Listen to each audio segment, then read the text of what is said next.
సభకున నమస్కారము.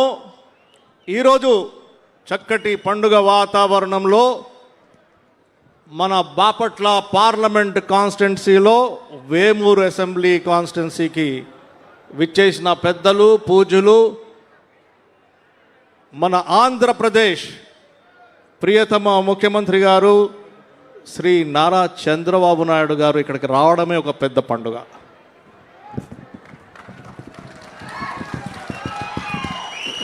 వేదికను అలంకరించిన పెద్దలు, ముఖ్యమంత్రి గారు, ఇన్ఛార్జ్ మంత్రి గారు కొలుసు పాఠశారథి గారు, రెవెన్యూ మంత్రి గారు అనగాని సత్యప్రసాద్ గారు, ఎనర్జీ మంత్రి గారు గొట్టిపాటి రవికుమార్ గారు, స్థానిక ఎమ్మెల్యే గారు నక్క ఆనంద్ బాబు గారు, ఎమ్మెల్సీ గారు ఆలపాటి రాజేంద్ర గారు, బాపట్ల ఎమ్మెల్యే గారు వేగేసిన నగేంద్ర వర్మ గారు, మన ఎమ్మెల్సీ ఆలపాటి రాజా గారు, మన ఆంధ్రప్రదేశ్ రాష్ట్ర ఐఏఎస్ అధికారులు చీఫ్ సెక్రటరీ సాయి ప్రసాద్ గారు, స్పెషల్ చీఫ్ సెక్రటరీ జయలక్ష్మి గారు, మన యంగ్ అండ్ డైనమిక్ మన కలెక్టర్ గారు వినోద్ కుమార్ గారు, అందరికీ సభకి అందరికీ మళ్ళీ నమస్కారం చేస్తున్నాను. మిత్రులారా, ఈరోజు చాలా ముఖ్యమైన దినము. ఎందుకంటే జై అమరావతి, జై జై అమరావతి. మీకు నాకు మన ముఖ్యమంత్రి గారికి సమర్పించుకునే చాలా ముఖ్యమైన అంశము అమరావతి. అమరావతి బిల్లు పాస్ అయ్యేటప్పుడు మిత్రులారా, మీరందరూ నన్ను ఆశీర్వదించి మన ముఖ్యమంత్రి గారి ఆశీస్సులతో మీరు ఓటేసి లోక్సభ పంపించారు. ముఖ్యమంత్రి గారు నాకు లోక్సభ ప్యానెల్ స్పీకర్గా అవకాశం ఇచ్చారు. ఎంత చక్కటి అవకాశం నాకు ఇచ్చారు. మిత్రులారా, మొన్న అసెంబ్లీలో రెజల్యూషన్ పాస్ అయింది, అమరావతినే మన రాజధాని అని. మన అసెంబ్లీలో 28వ తారీఖు నాడు పాస్ అయింది. పాస్ అయిన వెంటనే ఢిల్లీలో అక్కడ లోక్సభ, రాజ్యసభలో బిల్లు పాస్ చేయాలి, కానీ సమయం లేదు. కేవలం 2 రోజుల సమయమే ఉంది అక్కడ. ఆ 2 రోజుల సమయంలో ఒకరోజు లోక్సభలో బిల్లు ప్రవేశపెట్టాలా, ఆమోదం తీసుకోవాలా, మర్నాడు మళ్ళీ రాజ్యసభలో ప్రవేశపెట్టాలా, ఆమోదించాలా.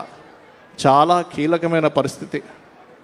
అప్పుడు మనం లోక్సభలో చర్చకు పెట్టినప్పుడు 11 పార్టీలు, జాతీయ పార్టీలు 11 పార్టీలు ఆంధ్రప్రదేశ్ రాష్ట్రానికి రాజధాని కేవలం అమరావతినే ఉండాలి అని 11 పార్టీలు ఆమోదించాయి. ఒక్క దిక్కుమాలిన పార్టీ వ్యతిరేకించింది. వ్యతిరేకించిన పార్టీ మళ్ళీ వాకౌట్ చేసి వెళ్ళిపోయింది. మిత్రులారా, ఆ రోజు నేను ఆ స్పీకర్ కుర్చీలో కూర్చుని ఓటింగ్ కోసము బిల్లు పాస్ చేస్తారా, ఎంతమంది దీన్ని ఆమోదిస్తారు, చెయ్యొద్దండి, ఎస్ అని చెప్పండి అని అడుగుతున్నప్పుడు నాకు నా కళ్ళ ముందు మన ప్రియతమ ముఖ్యమంత్రి గారు నారా చంద్రబాబు నాయుడు గారి చిత్రమే కనిపిస్తూ ఉంటుంది. మీరందరూ కనిపిస్తూ ఉన్నారు. ప్రపంచంలో ఉన్న తెలుగు జాతికి చెందిన ప్రతి ఒక్కళ్ళు నాకు గుర్తొస్తూ ఉన్నారు. అదే సమయంలో మరి అమరావతి రాజధాని అవ్వాలి, ఎంతమంది ఆమోదిస్తారంటే మొత్తం లోకసభలో ఉన్న ప్రతి ఒక్క సభ్యుడు ఎస్ మేము ఆమోదిస్తున్నాము అని గట్టిగా అరిచారు. అప్పుడు సడన్గా నాకు లేచి నుంచోవాలనిపించింది. అంతా ఎమోషన్గా నేను ఫీల్ అయ్యాను. కానీ ఆ బిల్లు పాస్ చేయాలి. ఆ బిల్లు పాస్ చేస్తున్నప్పుడు నాకు ఒక తెలుగు బిడ్డగా నా జన్మ, మన పునర్జన్మ సుకృతం అయినట్టు నాకు ఆ భావన. అప్పుడు నేను మాట్లాడలేకపోయాను, ఇప్పుడు మాట్లాడడం కూడా నాకు రావట్లేదు. కానీ మిత్రులారా, ఒక విషయం నేను చెప్తాను. ఆ రోజు కూడా హైదరాబాద్ దగ్గర సైబరాబాద్ అనే నగరం కట్టేటప్పుడు మన ముఖ్యమంత్రి గారు కడతా ఉన్నప్పుడు చాలామంది డౌట్ పడ్డారు, ఇది అవుతుందా అని. ఇప్పుడు చూడండి, అక్కడ న్యూయార్క్, సింగపూర్, టోక్యో లాగా ఒక పెద్ద నగరం, మహానగరం అక్కడ హైదరాబాద్ దగ్గర ఉంది. అదే మహానగరం, ఇంతకంటే పెద్ద నగరము అమరావతిలో కడతాను, భగవంతులు ఉండే, దేవతలు ఉండే నగరాన్ని నేను కట్టిస్తాను అని 2014లో మన అందరి కోసం కృషి చేశారు, ప్రణాళికను గీసి పెట్టారు మన ప్రియతమ ముఖ్యమంత్రి గారు శ్రీ నారా చంద్రబాబు నాయుడు గారు. కానీ దురదృష్టకరం, ఒక సైకో ప్రభుత్వం మధ్యలో వచ్చింది. ఆ సైకో ప్రభుత్వం మధ్యలో రావడం వల్ల మన అభివృద్ధి అంతా 25 సంవత్సరాల వెనకాలకి వెళ్ళిపోయింది.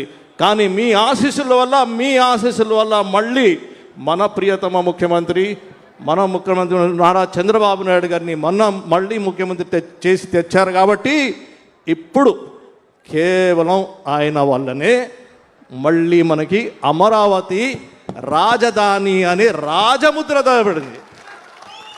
మిత్రులారా, ఈ విషయంలో మనము డ్యూటీలో ఫెయిల్ అవ్వకూడదు, మనం కృతజ్ఞతలు చెప్పుకోవాలి. మన దేశ ప్రధానమంత్రి గారు శ్రీ నరేంద్ర మోదీ గారు, ఆ తర్వాత మన రాష్ట్రపతి గారు, తర్వాత వైస్ ప్రెసిడెంట్ గారు, తర్వాత లోక్సభ స్పీకర్ గారు, అందరూ మళ్ళీ అమిత్ షా గారు అందరూ మనకి సహకరించారు. వాళ్ళందరికీ మనం అభివృద్ధి తెలుపుకోవాల్సిన సమయం వచ్చింది, చేసుకోవాలి. తర్వాత లాస్ట్లో ఒక విషయం మిత్రులారా, మనం ఈరోజు మీ భూమి మీ హక్కు అని వచ్చాము. ఒక విషయం చెప్తాను, గుర్తు తెచ్చుకోండి. ఆ రోజు ల్యాండ్ టైటిలింగ్ యాక్ట్ అని మన భూములు లాక్కున్నారు సైకో ప్రభుత్వం. అందుకే మన భూమి హక్కు మనకు ఉండాలి, మనకి ఎక్కడా లోటు రాకూడదు అని ఉద్దేశంతోనే మన ప్రియతమ ముఖ్యమంత్రి గారు ఈ యాక్ట్ తెచ్చారు. ఇప్పుడు ఇది కొత్తది, మీ హక్కు మీ భూమి మీ హక్కు అని తీసుకొచ్చి ఎవ్వరికి ఏమీ సమస్యలు ఉండవు. అందుకే ఇంత పెద్ద ప్లాన్ చేశారు, ఇంత పెద్ద యాక్టివిటీ తెచ్చారు. మరి ఒకటి లాస్ట్ ఆఖరిగా చెప్తున్నాను, ఢిల్లీలో వచ్చినప్పుడు మన ముఖ్యమంత్రి గారు కానీ మన యువక ఐటీ మంత్రి గారు, హెచ్ఆర్టీ మంత్రి గారు నారా లోకేష్ గారు ఢిల్లీకి వచ్చినప్పుడు ప్రతి మంత్రి వెల్కమ్ చేస్తారు, రెడ్ కార్పెట్ చేసి వెల్కమ్ చేసి ఏది చెప్పినా చాలా జాగ్రత్తగా వింటారు, అప్పటికప్పుడే శాంక్షన్ చేస్తారు.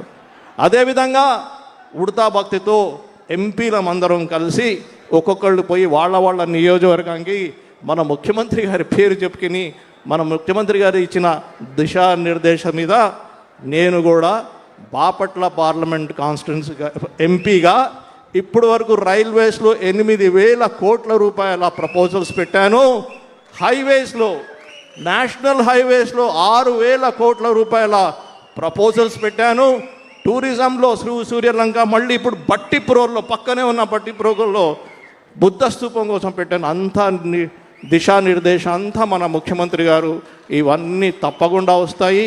మరి ఇటువంటి చక్కటి అవకాశం నాకు ఇచ్చినందుకు పెద్దలు పూజలు మన ప్రియతమ ముఖ్యమంత్రి గారు శ్రీ నారా చంద్రబాబు నాయుడు గారికి మళ్ళీ శిరస్సు వంచి నమస్కారం చేసుకుంటూ సెలవు తీసుకుంటున్నాను. జై బాబు, జై బాబు. నమస్కారం అండి. ఈ వీడియో నచ్చితే లైక్ చేయండి. అలాగే మా ఛానల్ ని ఫస్ట్ టైం కనుక చూస్తున్నట్టయితే ఇప్పుడే సబ్స్క్రైబ్ చేసుకుని పక్కనే ఉన్న గంట సింబల్ ని యాక్టివేట్ చేసుకోండి. అప్పుడే మేము పెట్టే ప్రతి వీడియో మీకు నోటిఫికేషన్ గా వస్తుంది. అలాగే ఈ వీడియో పూర్తిగా చూసినందుకు ధన్యవాదాలు.